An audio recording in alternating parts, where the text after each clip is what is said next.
জলে ডুবে দীঘায় তালসারিতে। Good morning everyone, welcome back to my channel. এখন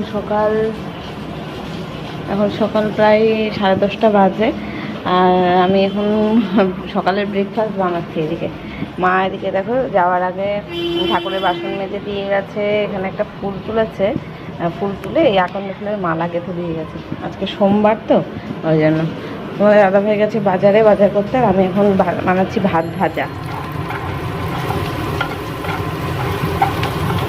কালকে রাত্রেবেলায় একজনের মতো ভাত কম পড়েছিল, তার জন্য ভাত বানিয়েছি। আর রাতের ভাত সব সময় দেখবে বেশি হয়ে যায়, তো সেই আজকেও বেশি হয়ে গেছে। এখন দুজন খাওয়ার মতন ভাত রয়েছে, তো ভাবলাম একটু পেঁয়াজ লঙ্কা ডিম দিয়ে ভেজে দিই, ওদের দুজনের ব্রেকফাস্ট হয়ে যাবে। বাবাই তো এখন আর সকালবেলা ভাত খেতে চায় না দেখেছো, কিন্তু ভাত ভাজা হলে তা ওর বাবাও খাবে তো বলেছে, ওই জন্য ওর খাবে খুনি। তাই যে ভেজে নিচ্ছি, তবে আমি খাবো না সকালবেলা ভাতটা, তো আমার খুব একটা পছন্দ হয় না। দীঘায় তালসারিতে কাল পড়ে গেছে,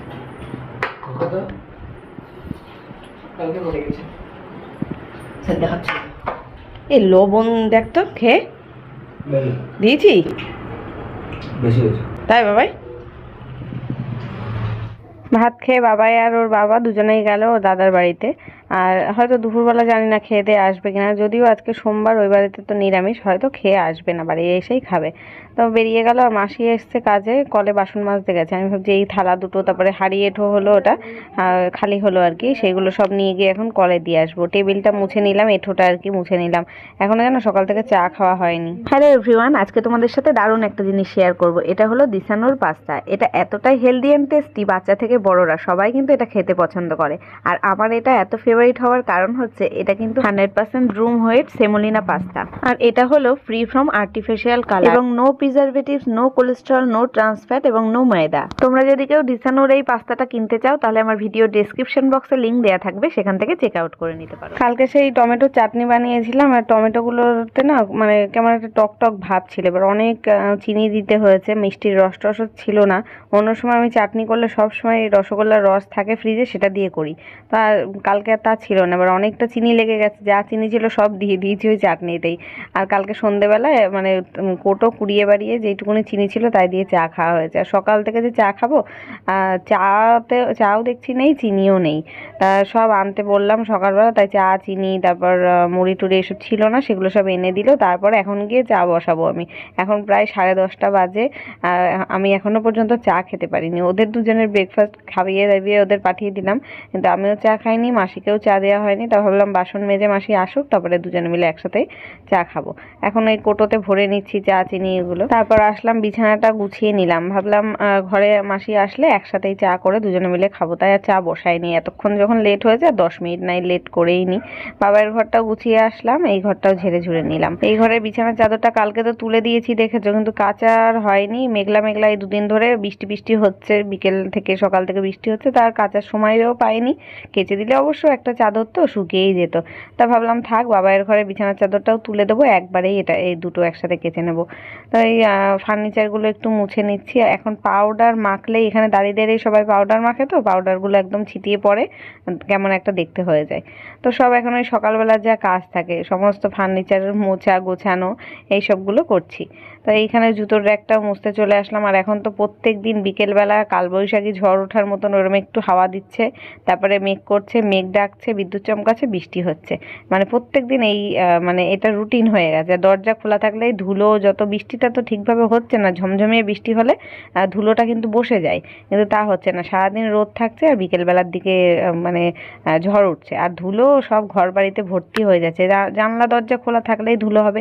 আর সারাদিন গুমোটে কাটানোর পরে তখন আর ইচ্ছা করে না সন্ধেবেলাটা দরজা জানলা বন্ধ করে আটকা ঘরে বসে থাকি। তখন মনে হয় একটু খুলে দিয়ে বাইরের আলো বাতাসটা, মানে হাওয়া বাতাসটা আসলেই ভালো হয়।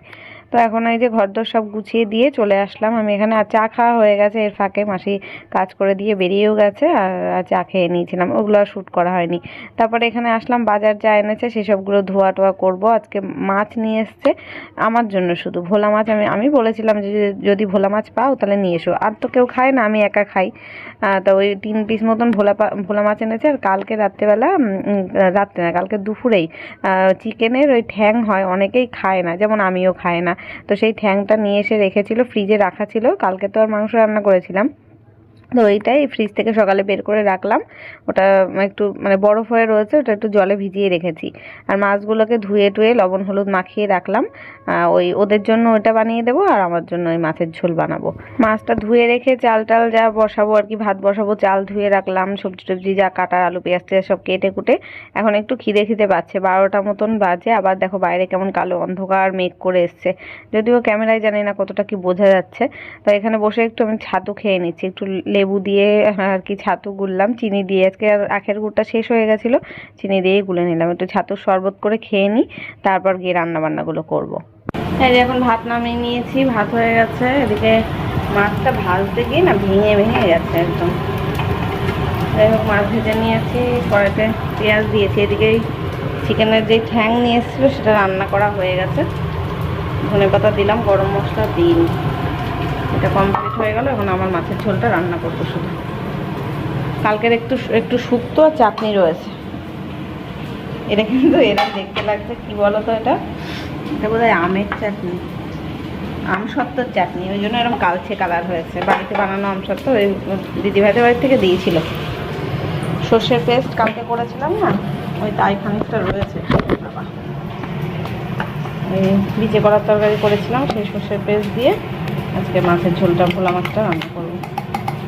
মাছগুলো ভাজার সময় আমার ভুল হয়েছে, ফার্স্টে তেল গরম করে একটা মাছ যদি ভেজে নিতাম, তারপরে বাদবাকিগুলো ভাজতাম, তাহলে আর এই অবস্থা হতো না। তেল পুরো ভালো করেই গরম করেছিলাম, কিন্তু 3টে মাছ একসাথে দিয়ে দিয়েছি। কড়াইতে কেন জানি না এরকম লেগে যাচ্ছিলো, একটু মানে ভেঙে গেছে। এমনিতেই ভোলা মাছ দেখবে খুব নরম হয়, তাও মানে ওই জন্যই হয়তো ভেঙে গেছে, ঠিকভাবে ভাজাটা হয়নি। সে যাই হোক, ঝোলটা দারুণ হয়েছিল খেতে। টমেটো, ধনেপাতা, কাঁচা লঙ্কা দিয়ে, সর্ষের বাটা দিয়ে একদম মানে একটু ঝাল করে ঝোল করেছিলাম, আমার নিজের পুরো মনের মতন করে। অনেকদিন পরে এই ধরনের মাছ খেলাম, তো সচরাচর দেখবে এই মাছ খাওয়া হয় না, কেউ খায় না, আমার একার জন্য রান্নাও করতে ইচ্ছা করে না। তাই এই যে করেছি, দেখো ঝালটা হয়ে গেছে। তো এখন এই কড়াইটা খালি করব ভাবছি। এটা এই মানে দুটো কড়াই এটা হলো, তো একটা মেজে রাখবো। আর ওই কড়াইটার মধ্যে তোমার দাদাভাইয়ের যেই মাংসর আর কি ঠ্যাংটা রান্না করা ওটা আছে। আর এদিকে এবার স্নান টান করে চলে আসলাম, পুজো দিয়ে দিয়েছি।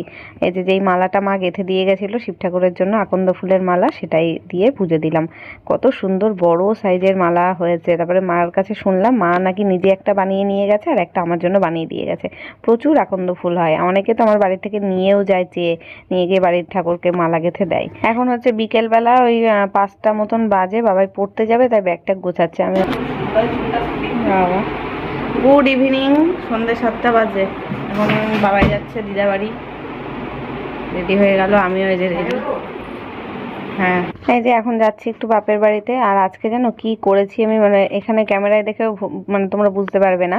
আমি যে চুড়িদারটা পরেছি না, প্যান্টটা পুরো উল্টো পরে চলে গেছি। পরে ওই বাড়িতে গিয়ে যখন পা খাটে তুলে বসে আছি, তখন দেখছি প্যান্টের মানে ভেতরে সেলাইগুলো বাইরে দিয়ে দেখা যাচ্ছে। এইটাই পরে পুরো চলে গেছিলাম সারা রাস্তা, টোটো ধরেই গেছি। অবশ্য রাত্রেবেলা তো কেউ হয়তো খেয়াল করতে পারেনি। আর রাস্তা থেকে বেরোয় মোড়ের মাথার থেকেই টোটো পেয়েও গেছিলাম। বাবাই আবার আজকে সাইকেল নিয়ে গেছে ওর দিদা বাড়িতে, বলছে সাইকেল দেখাবে ওখানে বন্ধুদের সবাইকে। তাই সাইকেলটা আমি টোটোয় করে গেলাম, ও আমার পেছন সাইকেলে করে আর কি এসেছিল চালিয়ে। সাইকেল বারান্দায় তুলে দে। সাইকেলটা তো হেভি কালার, এই ক্যামেরার মধ্যে কালারিং লাগছে চাকাগুলো। কোথাতে ঠিক করে আনবি? এইখানে এই মোড়ের এখানে। চা হয়ে গেছে দিদা, চা খাবি?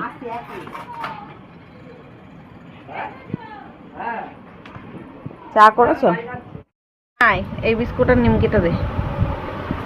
এই যে মা চা করেছে, চা খাবো। আমি বাড়ি থেকে চা খেয়ে আসিনি, পেটটা ভালো নেই, আসতে পড়ে যাচ্ছি।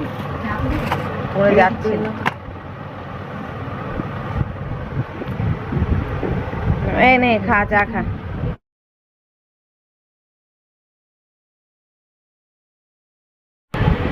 এই যে চা খাওয়া কমপ্লিট। মা আবার মুড়ি চানাচুর ভাজতে গেল, নিমকি খেলাম, চা আর নিমকি খেলাম বিস্কুট দিয়ে। বাইরে সুন্দর হাওয়া দিচ্ছে জানো, ঠান্ডা হাওয়া। আমার নখগুলোর কি অবস্থা হয়েছে, নখগুলো পরিষ্কার করতে হবে, নেল পালিশ পরতে হবে, নেল এইগুলো ইয়ে করে। কালকে বিচে কলা রান্না করলাম না, মা তো কেটে কুটে দিয়েছিল, কিন্তু ওই সেদ্ধ করেছি, তারপরে হাত দিয়ে ওই জলের থেকে তুলেছি, তাই দেখো নখগুলো কেমন কালো কালো হয়ে গেছে। দেখতে কেমন মনে হচ্ছে 10 বারই কাজ করে এসেছি। এ বাবা সাইকেলটা তোল তোর। সাইকেলটা বারান্দায় তোল, তালা চাবি আনিস নি? হ্যাঁ, আজকে বাড়ি থেকে চা বানায়ও নি খায়ও নি। বাবাই পড়তে গেছিলো, পড়ে আসলো প্রায় 6:30 7টার দিকে, তখনই দেখলে রেডি হয়ে চলে এসেছিলাম। আমারও পেটটা আজকে অতটা ভালো লাগছিল না, সারাদিন শরীরটা ভালো লাগছিল না। এখানে এসে তাও তো সন্ধেবেলা অনেক কিছু খেয়ে নিলাম, নিমকি খেলাম, মুড়ি, মা আবার মুড়ি ভাজলো একটুখানি, মুড়ি দিয়ে চানাচুর দিয়ে মাখা খেলাম, তারপর দুধ চা খেলাম। এসব খেতে তাও ঠাকুরের ইচ্ছে ঠিকই ছিল, কিছু আর অসুবিধা হয়নি। এখন রাত্রির প্রায় 11টা বাজে। বাবাই তো আজকে তাড়াতাড়ি ঘুমিয়ে পড়েছে, মানে রাত 10টার সময় খেয়ে দিয়ে ঘুমিয়ে পড়েছে, আর মশারি টশারি টাঙানো।